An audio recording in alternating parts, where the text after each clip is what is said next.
Meus irmãos, vocês sabem que nas quintas-feiras nós temos meditado na primeira carta de Paulo aos Coríntios. Coincidentemente, pela exposição da gente que a gente está fazendo de capa a capa dessa carta, calhou que hoje caiu o texto sobre ressurreição logo na semana de Páscoa. Então, eu acredito que isso é provisão do Senhor para a gente meditar nesse tema maravilhoso logo no dia de hoje. E eu convido você, então, a abrir a palavra de Deus aí no texto de 1 Coríntios, capítulo 15, versículo 1 até o versículo 23.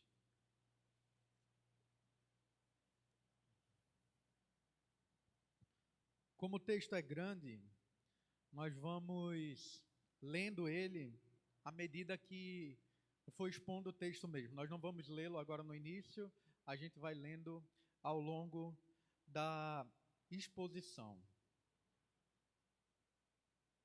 O que será que o nosso Deus tem a dizer para a gente a respeito da doutrina da ressurreição?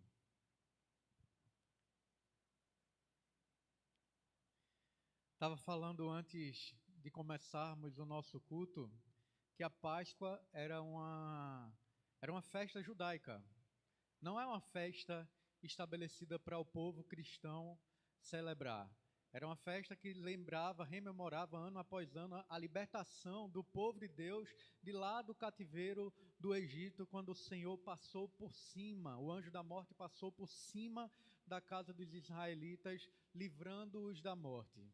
E ali Jesus, quando ele veio para cá, o Cordeiro Santo de Deus que tira o pecado do mundo, ali na semana de Páscoa, todo aquele ritual da Páscoa que era repetido ano após ano se cumpriu em Cristo, e por isso o povo judeu não precisa mais também celebrar essa data da Páscoa. Ali o Senhor Jesus se senta à mesa com os discípulos e fala que agora eles celebrariam a Páscoa tomando do cálice e comendo do pão. Nós celebramos, meus irmãos, a Páscoa todos os domingos que nós celebramos a ceia do Senhor. Estava falando aqui no início que essa época do ano é uma época muito comercial. Comercial demais para que os comerciantes de fato encham o bolso de dinheiro, tiram o foco da verdadeira Páscoa, mas não é porque nós não temos a obrigação de celebrar essa data que nós não podemos lembrar do que o nosso Senhor Jesus fez ali na Páscoa, do Senhor Jesus morrendo na cruz do Calvário e ressuscitando, trazendo para a gente essa doutrina tão maravilhosa para a gente. E os primeiros documentos históricos da igreja cristã já abordava sobre esse assunto da ressurreição como um assunto de extrema importância para o cristianismo. O primeiro documento histórico, além da palavra de Deus, que nós temos em notícia que trata a respeito da ressurreição de Cristo, data lá do primeiro século da igreja cristã, é o conhecido chamado Credo Apostólico, que às vezes as pessoas acham que é coisa da Igreja Católica, mas ele antecede a Igreja Católica Apostólica Romana, que tomou para si esse credo como se fosse somente dela. Isso daqui é herança da gente, dos primeiros pais da Igreja. E já nesse credo, a palavra credo significa no latim creio, ou eu creio, ou seja, eu confesso a minha fé de forma pública. E esse documento já falava a respeito da ressurreição de Cristo. Entenda uma coisa, meu irmão, da mesma maneira que hoje, muitas vezes a gente se utiliza de livrinhos para discipular a pessoa, para abordar as questões principais da nossa fé, para que a pessoa possa se batizar, muitos documentos surgiram também ao longo da história da igreja com o fim desses livrinhos que nós temos nos nossos dias também. E aí, com a expansão missionária, com o evangelho de Cristo se espalhando pelas nações da terra, surgiu uma necessidade de se criar declarações resumidas, básicas de fé, para instruir esses candidatos ao batismo, para ensinar aos novos convertidos as principais doutrinas que nós devemos crer. E além do mais, com a expansão do evangelho, muitas heresias começaram a surgir, e heresias inclusive a respeito da ressurreição de Cristo, e isso acabou obrigando a igreja a definir claramente e resumidamente qual era a fé dela. Então, os credos, as confissões históricas não têm de forma nenhuma o propósito de substituir a palavra de Deus, porque eles mesmos não estão em pé de igualdade com a palavra de Deus. Todas as vezes que formos estudar documentos como esses, nós temos que comparar com as Escrituras, porque a nossa regra de fé e prática é a palavra de Deus. Esses documentos não são inerrantes. O único que é inerrante é a palavra de Deus, é o próprio Deus. Mas nós cremos que boa parte desses documentos tem uma interpretação fiel à palavra de Deus, e todos esses documentos escritos ao longo da história da igreja colocam a ressurreição de Cristo como uma doutrina vital, indispensável para o povo de Deus. O Credo dos Apóstolos, por exemplo, ele vai falar ali da Trindade. Tem trecho que fala sobre Deus Pai, tem trecho que vai falar sobre Jesus, e tem trecho que vai falar sobre o Espírito Santo. Mas na parte que fala a respeito de Jesus, o credo vai dizer o seguinte, olha: creio em Jesus Cristo, seu único Filho, se referindo ao Pai, o único Filho do Pai, nosso Senhor, o qual foi concebido por obra do Espírito Santo, nasceu da Virgem Maria, padeceu sob o poder de Pôncio Pilatos, foi crucificado, morto, sepultado, desceu ao Hades, ressurgiu dos mortos ao terceiro dia, falando sobre a ressurreição do nosso Senhor, subiu ao céu, está sentado à direita de Deus Pai Todo-Poderoso, de onde há de vir para julgar os vivos e os mortos.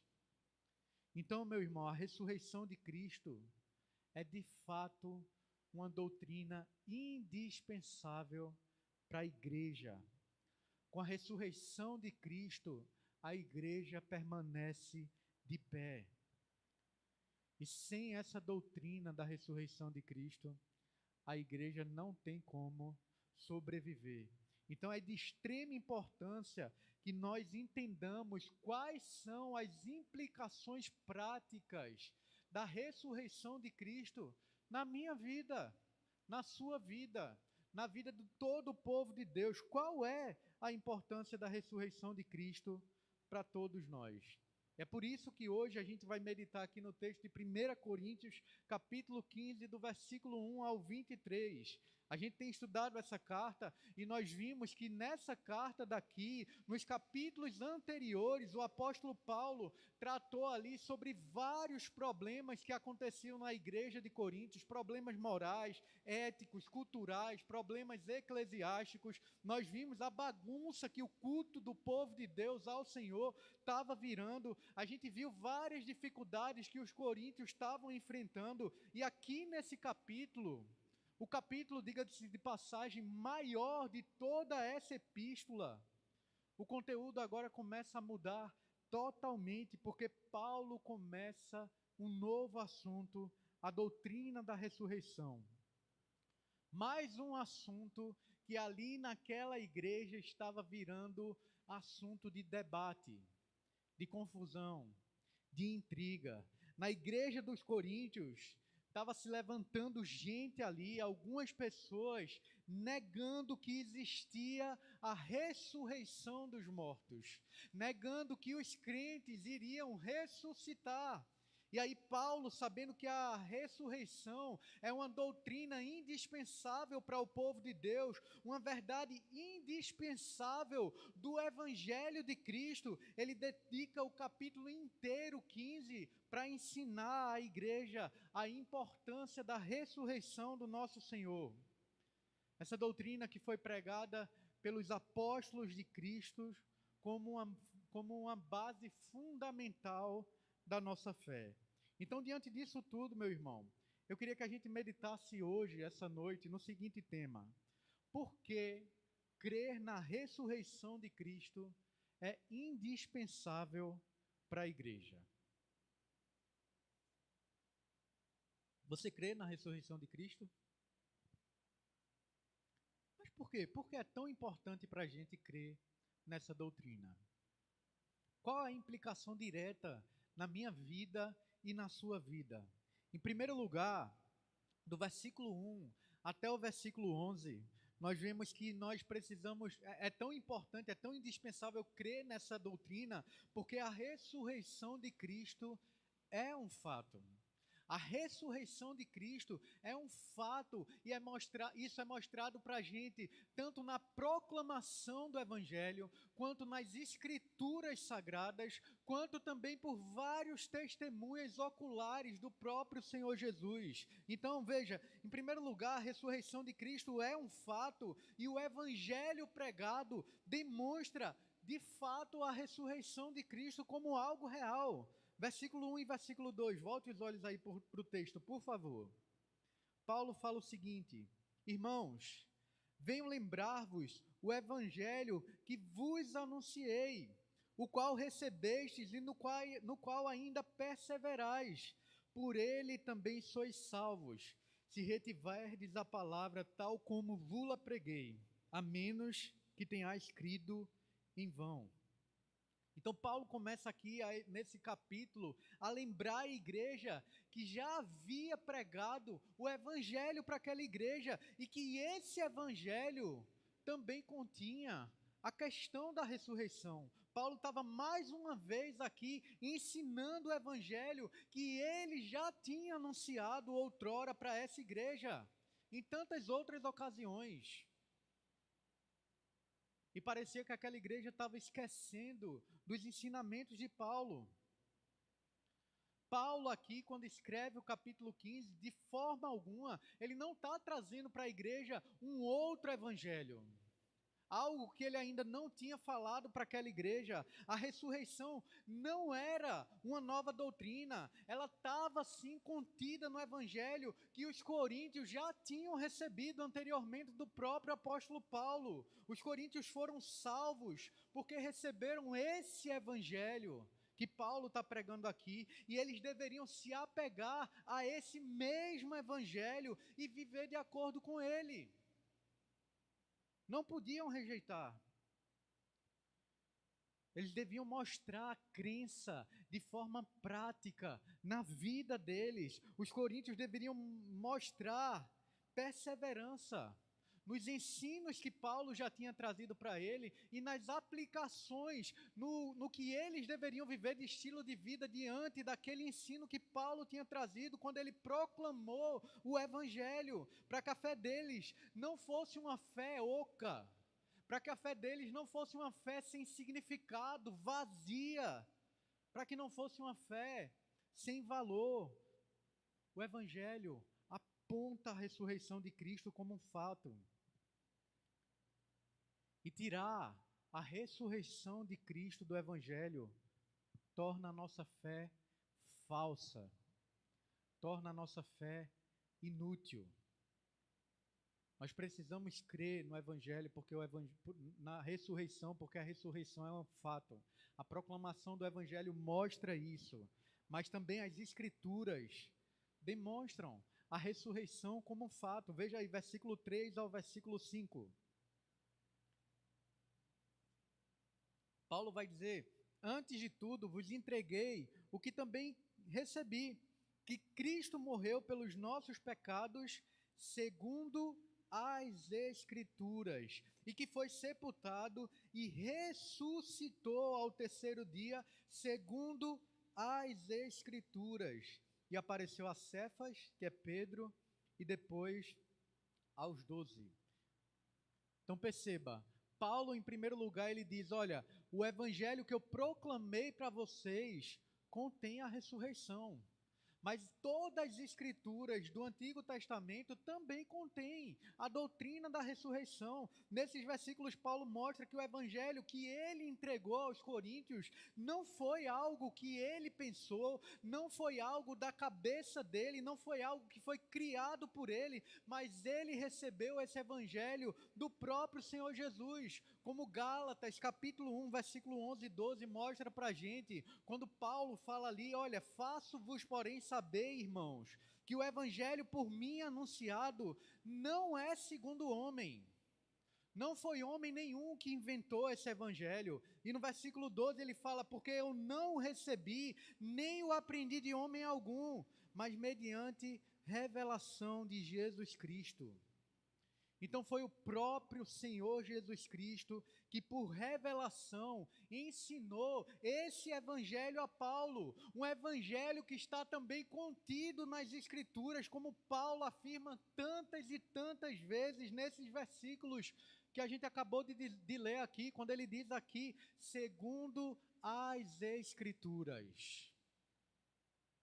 E Paulo expõe de forma resumida aqui qual é o conteúdo do evangelho que ele encontrou nas Escrituras Sagradas, o conteúdo dos fatos mais importantes registrados na palavra de Deus. Ele fala primeiro que Cristo morreu pelos nossos pecados, e isso está contido no evangelho. Depois ele fala que Cristo foi sepultado, e isso está contido no evangelho, nas Escrituras. E depois ele fala que Cristo ressuscitou ao terceiro dia.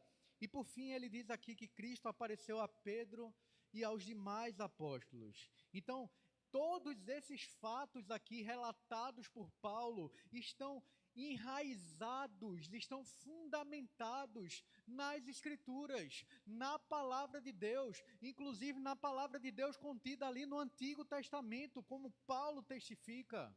E como o próprio Senhor Jesus tantas e tantas vezes também testificou. Como, por exemplo, lá no domingo de Páscoa, quando ele ressuscitou e está caminhando ali no caminho de Emaús com discípulos que estão sem esperança, porque na cabeça dele Jesus tinha morrido e ele não tinha ressuscitado, e agora tudo que eles estavam crendo tinha ido por água abaixo. E ali naquela ocasião, Jesus mostra que a sua morte e ressurreição eram necessárias para cumprir as Escrituras. E aí eu queria que você abrisse nesse texto, por favor. Abra no Evangelho segundo Lucas, capítulo 24, quando a gente vai ver o próprio Senhor Jesus relatando que essa doutrina é uma doutrina que já estava contida ali na palavra de Deus no Antigo Testamento.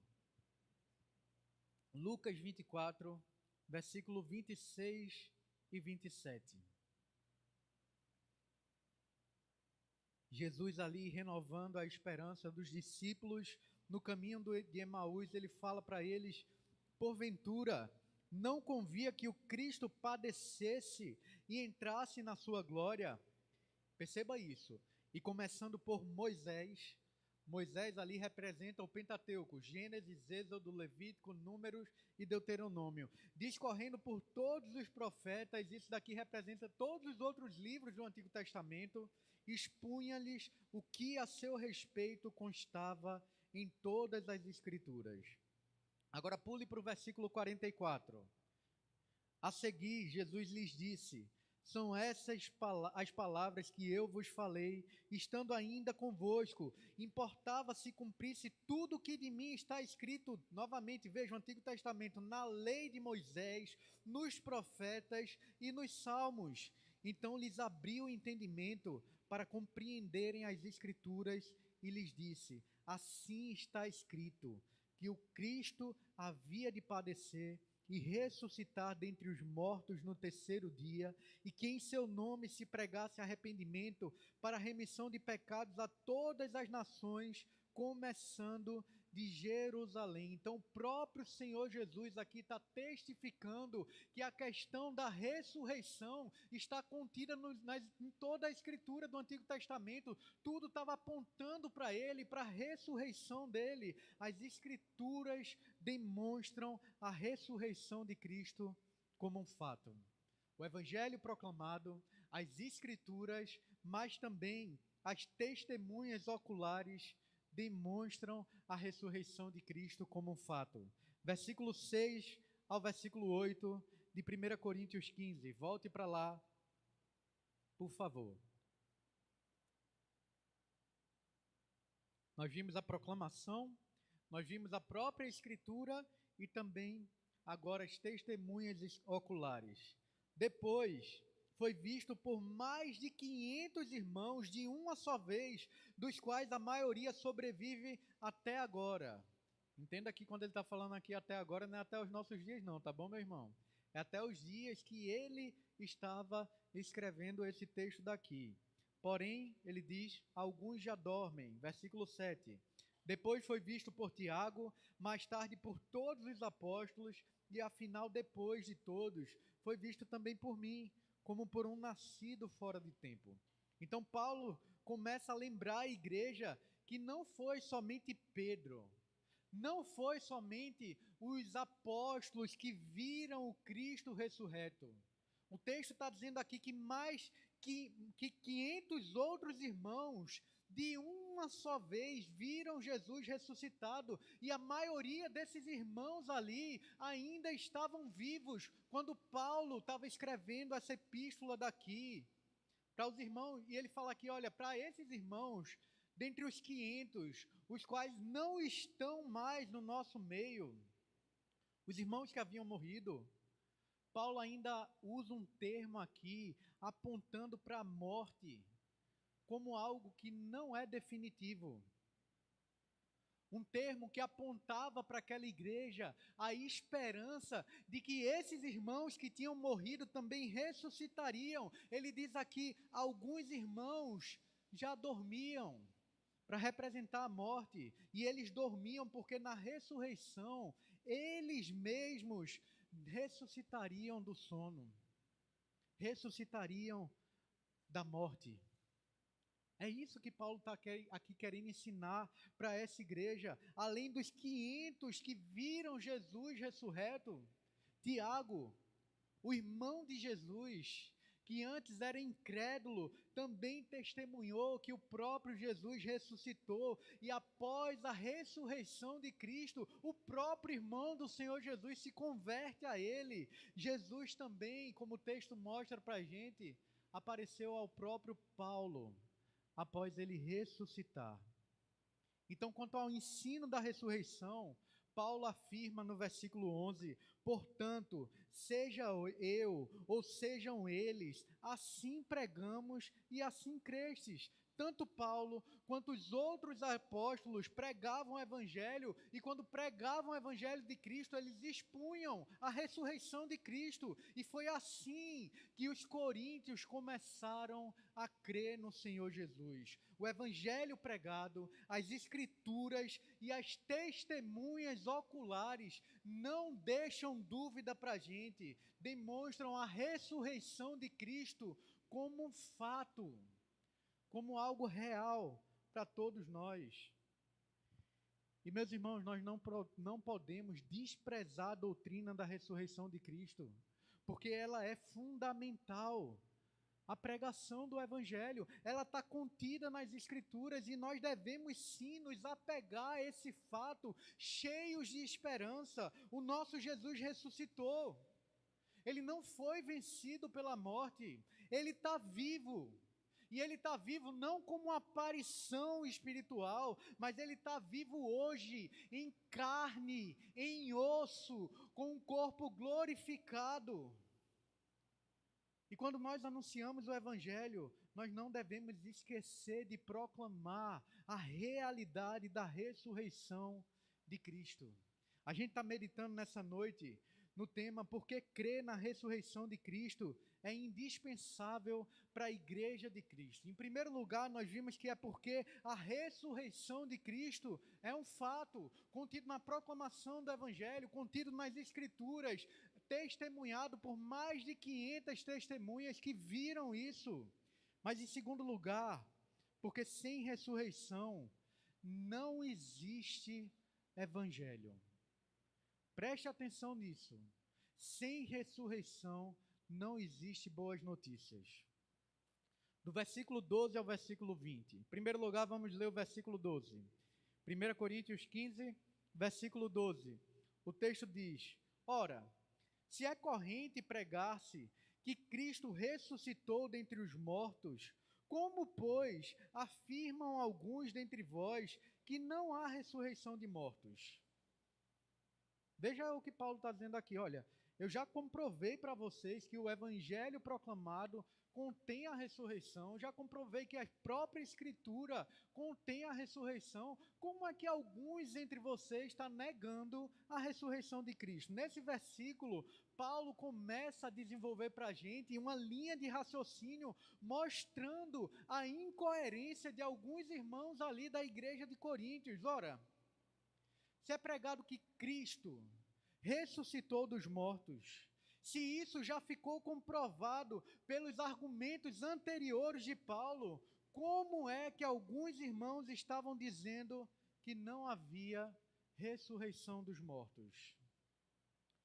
Tem alguns estudiosos que acreditam que os coríntios, eles não negavam de forma explícita a ressurreição de Cristo, mas é como se eles estivessem, na verdade, reinterpretando a ressurreição, dizendo que a ressurreição de Cristo foi apenas algo espiritual. Não aconteceu de fato. Não foi que o corpo de Cristo tinha ali ressurgido dos mortos. Um autor chamado William Hendricks diz que os coríntios ensinaram que com Cristo eles também foram ressuscitados dos mortos na ocasião do batismo. Então, para eles, a ressurreição já tinha acontecido dos mortos lá naquela ocasião, quando os crentes eram batizados. Então, para eles, a ressurreição era apenas algo no sentido figurado. Era apenas uma ressurreição da alma e não do corpo. E se a gente vai estudando a história do cristianismo, nós vamos ver que não só foi esse tipo de heresia que surgiu ali na época a respeito da ressurreição de Cristo, não. Muitas heresias surgiram nos nossos dias. Inclusive tem um pastor liberal nos nossos dias dizendo que Jesus não ressuscitou de fato. Que é algo apenas conceitual, mais ou menos como essa doutrina aqui dos coríntios, que Cristo ressuscitou a esperança nos corações dos crentes, mas Cristo não ressuscitou de fato. Mas ao longo da história apareceram muitas outras heresias, como a heresia, por exemplo, do corpo roubado pelos discípulos. Alguns ao longo da história disseram, não, Jesus não ressuscitou, os discípulos foram na tumba e roubaram o corpo do Senhor. Outros vão dizer que foram os inimigos de Cristo que roubaram o corpo do Senhor. Outros vão dizer, tem uma teoria do túmulo errado, que disseram que foram procurar Jesus num túmulo errado, não foi no túmulo que tinham enterrado ele. Outros dizem a respeito de uma teoria do desmaio, que Jesus na verdade tinha ali desmaiado e que depois ele recobrou o ânimo, recobrou, acordou e que na verdade ele não tinha ressuscitado. Mas essas teorias falsas e a própria teoria falsa que se levantava ali na igreja de Coríntios tinham consequências extremamente graves na vida dos cristãos, caso elas fossem aceitas como algo verdadeiro. Porque sem a ressurreição de Cristo, meus irmãos, nós estaríamos ainda perdidos nos nossos pecados. E essa realidade se apresenta para a gente do versículo 13 ao versículo 17. Sem a ressurreição, estaríamos ainda perdidos nos nossos pecados. O texto diz, e se não há ressurreição de mortos, então Cristo não ressuscitou. E se Cristo não ressuscitou, é vã, é inútil a nossa pregação, é vã, é inútil a vossa fé, e somos tidos por falsas testemunhas de Deus, porque temos asseverado contra Deus que Ele ressuscitou a Cristo, a qual Ele não ressuscitou. Se é certo o que vocês estão dizendo, se é certo que os mortos não ressuscitam, porque se os mortos não ressuscitam, também Cristo não ressuscitou. E se Cristo não ressuscitou, é vã, é inútil a vossa fé, e ainda permaneceis nos vossos pecados.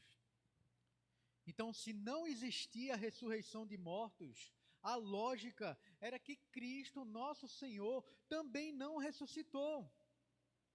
E se Cristo não ressuscitou, a nossa fé é inútil.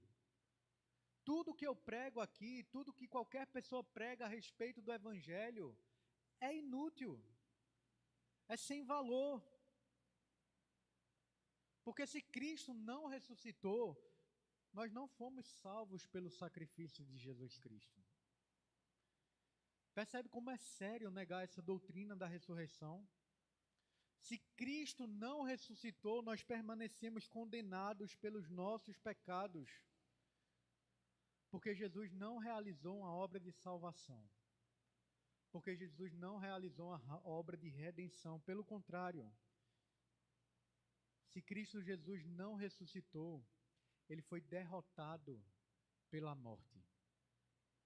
É isso que Paulo está ensinando para a gente aqui. Sem ressurreição, não existe evangelho, meus irmãos. Um evangelho esvaziado da ressurreição é um falso evangelho desprovido de poder de salvação para o homem. Se a ressurreição fosse uma falácia, o próprio Paulo diz aqui, e o Paulo e os outros apóstolos, eles seriam impostores, eles seriam mentirosos, eles estariam pregando algo que era contrário ao próprio Deus, contra a vontade de Deus. Então eles seriam culpados diante de Deus. Se a ressurreição significava uma ressurreição apenas da alma, o corpo de Cristo ainda estaria no túmulo. O evangelho seria uma mentira. Acabou toda esperança de salvação para a gente. Mas é através da ressurreição de Cristo que nós somos, inclusive, justificados diante de Deus. Paulo diz lá em Romanos capítulo 4, versículo 25, que Jesus foi entregue à morte por causa dos nossos pecados, por causa das nossas transgressões, e ele ressuscitou por causa da nossa justificação. Então entenda que não bastava apenas o Senhor Jesus ter morrido pelos nossos pecados, foi porque Ele ressuscitou, foi porque Ele venceu a morte, que nós fomos justificados. Que nós fomos justificados por Deus. Se Jesus não tivesse ressuscitado, nós não teríamos sido justificados diante de Deus. Sem a ressurreição de Cristo, a obra da cruz do Calvário seria incompleta. Sem a ressurreição de Cristo, tudo, absolutamente tudo para a gente acabaria ali na morte. Como o versículo 18 e 19 fala. E ainda mais, os que dormiram em Cristo pereceram. Que ele está dizendo, olha, se Cristo não ressuscitou, quem dormiu em Cristo, quem já morreu, pereceu para sempre, acabou. Se a nossa esperança em Cristo se limita apenas a essa vida, somos os mais infelizes de todos os homens. Paulo chega aqui à conclusão do seu raciocínio lógico sobre as consequências que resultariam de negarmos a ressurreição de Cristo. E ele diz: os que morreram crendo em Cristo, se não há ressurreição, eles estão perdidos. Acabou. Não tem mais esperança. Os crentes seriam ali condenados ao castigo eterno por causa dos seus próprios pecados, se não há ressurreição de Cristo. Essa é a realidade. Os crentes não teriam como desfrutar da presença de Deus e o corpo deles permaneceriam ali no túmulo. Pereceriam. Percebe como é sério negar a ressurreição de Cristo? Se não há ressurreição, acabou. Era tudo uma desilusão. Como o texto diz, nós seríamos os mais infelizes de todos os tempos. Seríamos os homens mais miseráveis. Porque sem ressurreição, o evangelho, o cristianismo, a igreja não fica de pé. Mas Cristo, o nosso Senhor, ressuscitou de fato. E porque Cristo ressuscitou, é que nós fomos redimidos, nós fomos purificados dos nossos pecados, nós só fomos salvos, nós só fomos justificados, nós só temos esperança porque a ressurreição de Cristo é real. Nós não somos os mais infelizes do mundo, nós não somos os mais miseráveis dentre os homens. Pelo contrário, o nosso Jesus ressuscitou, ele venceu a morte, para que nele nós também possamos ressuscitar um dia, para vivermos eternamente diante dele. E por fim, meus irmãos, temos meditado nessa noite no tema por que crer na ressurreição de Cristo é indispensável para a igreja. Em primeiro lugar, nós vimos porque a ressurreição de Cristo é um fato. Em segundo lugar, porque sem a ressurreição não existe evangelho. Mas em terceiro lugar, porque a ressurreição de Cristo garante para mim e para você, se nós cremos nele. Isso não é uma garantia para quem não deposita a confiança do coração em Cristo Jesus. A ressurreição de Cristo garante a nossa ressurreição, do versículo 20 ao versículo 23. Versículo 20, primeiramente, o texto diz: mas de fato, Cristo ressuscitou dentre os mortos, sendo ele as primícias dos que dormem. Então veja, após Paulo descrever os efeitos de negarmos a ressurreição de Cristo, Paulo agora começa a usar aqui uma adversativa forte para mostrar que a realidade era realmente o contrário do que se estava pregando ali na igreja dos Coríntios. É como se Paulo estivesse dizendo aqui, olha, vocês dizem que não há ressurreição. E aí ele usa uma adversativa aqui, ele fala, mas, de fato, com certeza, Cristo ressuscitou dentre os mortos. O termo de fato aqui aponta para a gente, para uma realidade que é uma realidade histórica. Não é algo imaginativo de Paulo. Paulo está dizendo aqui que no tempo, em um momento histórico, Cristo ressuscitou de verdade. Não é uma fantasia, não é a história da carochinha. É histórico, é real. Aconteceu no tempo, aconteceu no espaço. Cristo ressuscitou. É o que Paulo está dizendo aqui. E ainda no versículo 20, ele diz que Cristo é as primícias dos que dormem. Essa linguagem de primícias, eu sei que Bela sabe o que significa, porque ela estava estudando esses dias sobre essa linguagem. E essa linguagem de primícias remete a gente ao contexto lá do Antigo Testamento, quando o povo trazia ali os primeiros frutos das suas colheitas, as primícias dos frutos da terra, para oferecerem esses frutos a Deus em gratidão, em reconhecimento da fidelidade de Deus. Então o que Paulo está dizendo aqui é que Cristo, ele é o primeiro fruto, ele é as primícias dos que serão levantados dentre os mortos. Cristo é o primeiro, mas ele não será o único. Após as primícias, outros frutos serão levantados dentre os mortos por meio da ressurreição.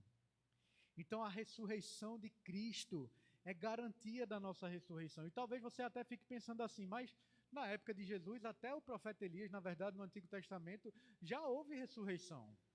Então como é que Cristo é a primícia dos que dormem? Todos os que foram ressuscitados antes de Cristo experimentaram novamente a morte. Mas o Senhor Jesus é o único que morreu, ressuscitou e nunca mais vai morrer. Ele é a primícia nesse sentido.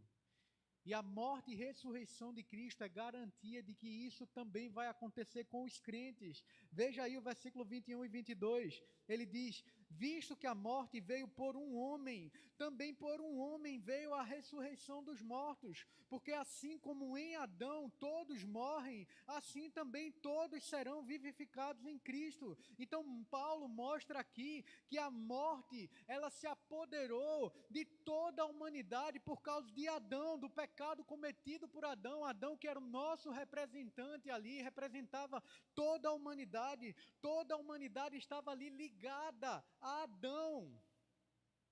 Adão é o cabeça de toda a humanidade.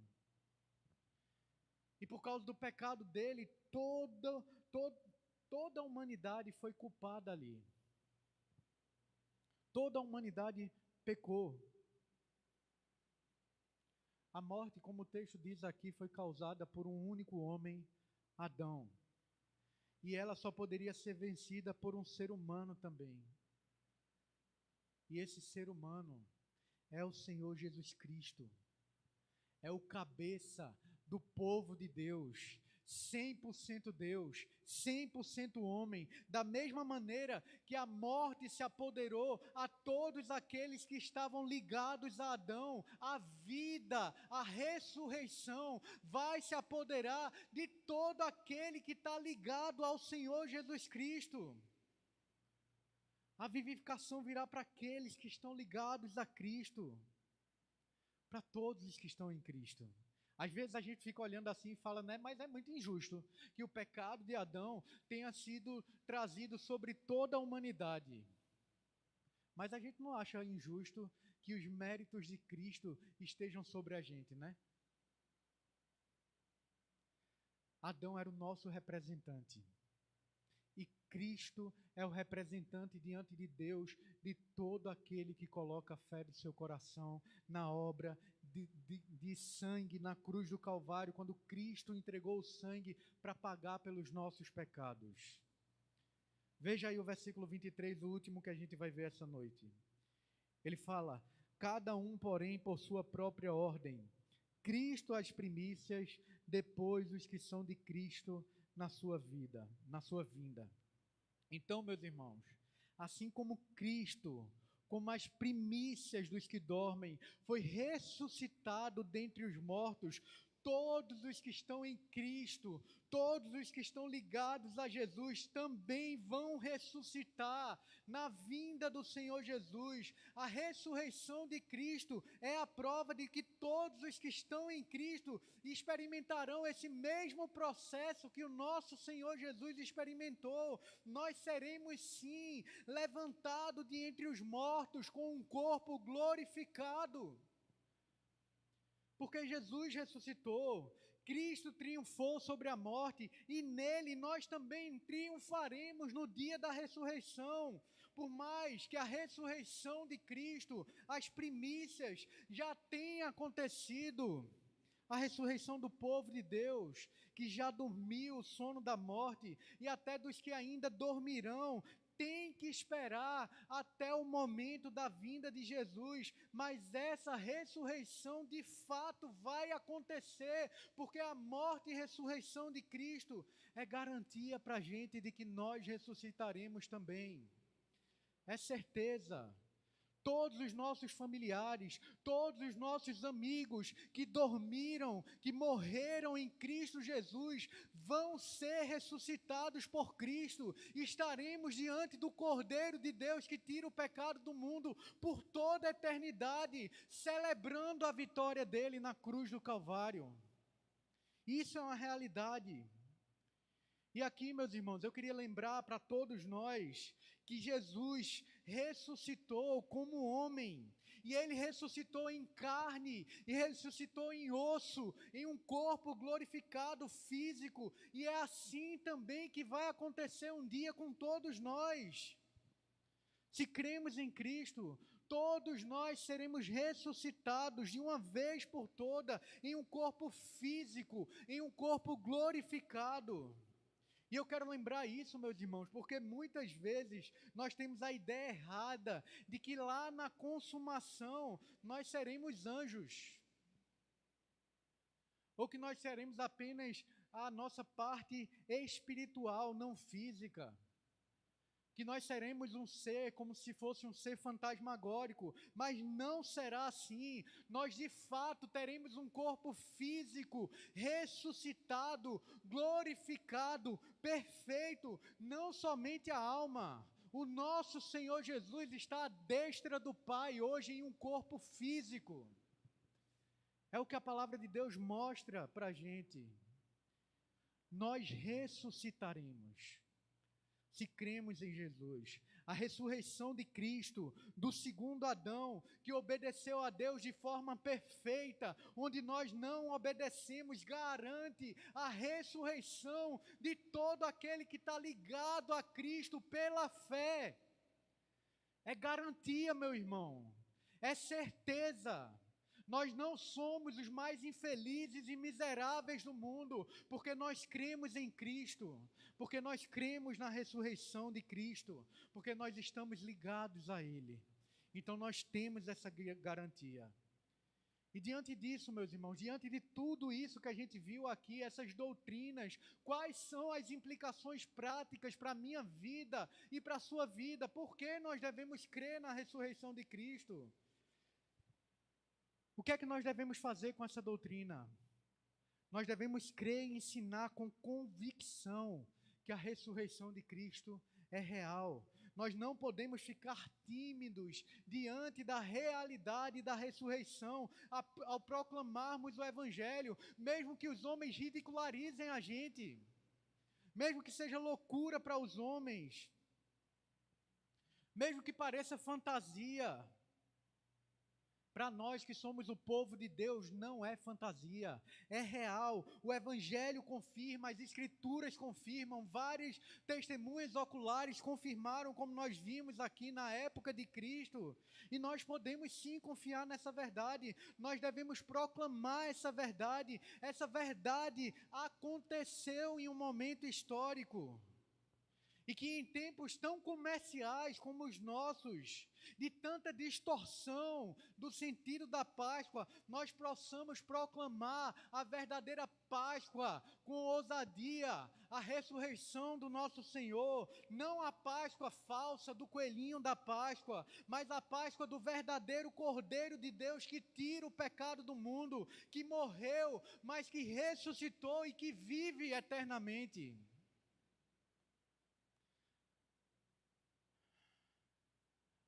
A Páscoa do Senhor Jesus não teve gosto doce de ovos de chocolate. Teve o gosto amargo do cálice da ira de Deus, dos meus pecados, dos seus pecados. E porque Cristo morreu amargamente na cruz do Calvário, é que hoje nós podemos desfrutar da doçura do Evangelho. Muito melhor do que mel, muito melhor do que chocolate. Jesus ressuscitou e Ele está vivo, vitorioso. E que essa verdade, meu irmão, alegre o nosso coração. Porque se a ressurreição fosse uma mentira, de fato, como o texto fala, nós seríamos os mais infelizes, mas ao contrário, porque ela é real, porque Jesus ressuscitou, nós somos os mais felizes de toda a humanidade. Porque Cristo ressuscitou, nós podemos ter a certeza que a obra de salvação de Cristo se concretizou na nossa vida, é poderosa, é eficaz, não é em vão, porque Cristo ressuscitou, Ele venceu a morte, porque Cristo ressuscitou, nós fomos justificados com a justiça do próprio Cristo.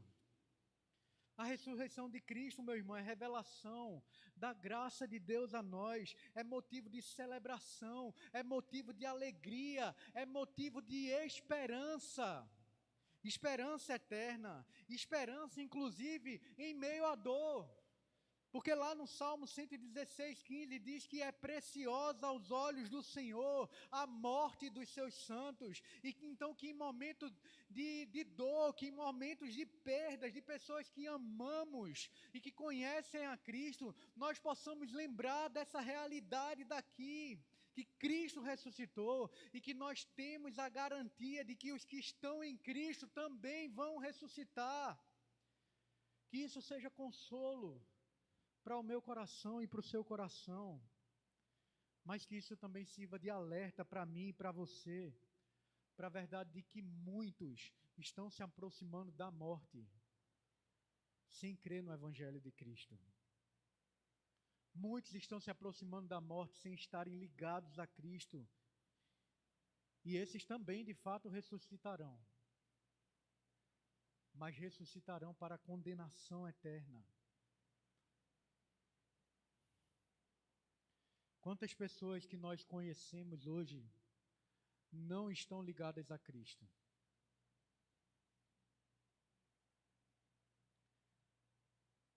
Você sabia que o estado delas é terrível, não é, meu irmão? E é por isso que nós precisamos pregar o Evangelho de Cristo. Familiares da gente que não conhecem, pessoas no nosso trabalho, pessoas na vizinhança. Nós temos uma esperança eterna. Nossa vida não se resume ao tempo que vivemos hoje e nem termina quando nós dormirmos o sono da morte. Não somos os mais infelizes de todos os homens, porque nós temos esperança em Cristo Jesus, uma esperança eterna, como essa doutrina, meu irmão, traz consolo ao coração do povo de Deus. Lembre disso, como essa doutrina é indispensável para um cristianismo verdadeiro, para um cristianismo saudável. Por isso, tanta ênfase nessa doutrina ao longo da história da igreja, quando muitos quiseram negar o fato da ressurreição de Cristo. Nós não podemos esquecer da ressurreição do nosso Senhor. Nós não podemos abrir mão da ressurreição do nosso Senhor, porque ela é fundamental. Com a ressurreição de Cristo, a igreja permanece de pé. Sem ela, a igreja não sobrevive.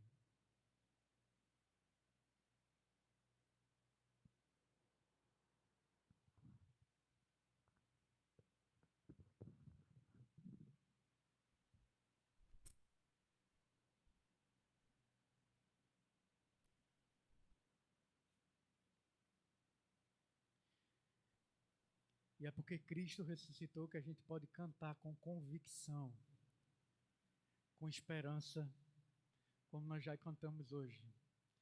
Porque Ele vive, posso crer no amanhã. Porque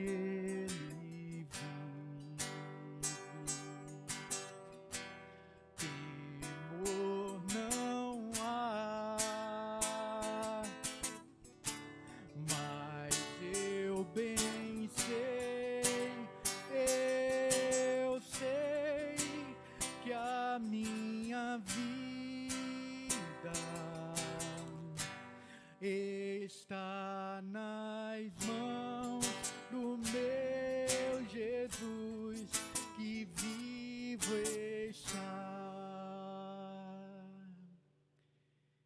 E quando morrermos, e quando enfim chegar a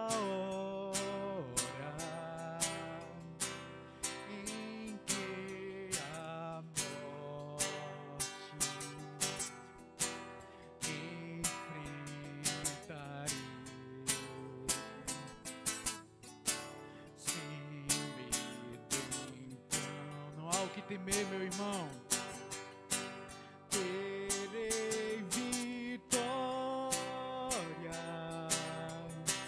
verei na glória o meu Jesus, que vivo está, porque Ele vive, porque Ele vive, posso crer no ar.